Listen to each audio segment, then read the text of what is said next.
Hurmatli tadbirkorlar va ishbilarmonlar, joriy yilning 22-23 may kunlari Guliston shahridagi Tadbirkorlar va hunarmandlar markazida Sirdaryoda biznes qiling shiori ostida kimyo sanoati, charm poyabzal, to'qimachilik va ipakni qayta ishlash, avtomobilsozlik, qishloq xo'jaligi, qurilish materiallari, mebelsozlik va farmatsevtika sanoati bo'yicha yirik hududlararo sanoat yarmarkasi o'tkaziladi.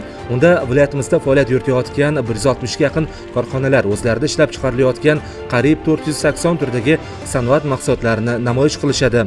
Bundan tashqari, yarmarka doirasida respublikamizning barcha hududlaridan turli yo'nalishdagi tadbirkorlik subyektlari, tarmoq korxonalari, xorijiy investorlar, yirik ishlab chiqaruvchi kompaniyalar hamda xorijiy investitsiya ishtirokidagi korxonalar rahbarlari tashrif buyuradi.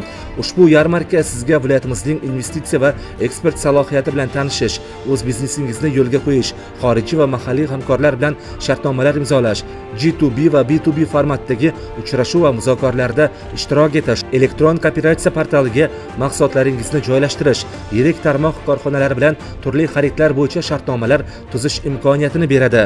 Shuning uchun sizlarni shu yilning 22-23 may kunlari bo'lib o'tadigan hududlararo sanoat yarmarkasida faol ishtirok etishga taklif etamiz.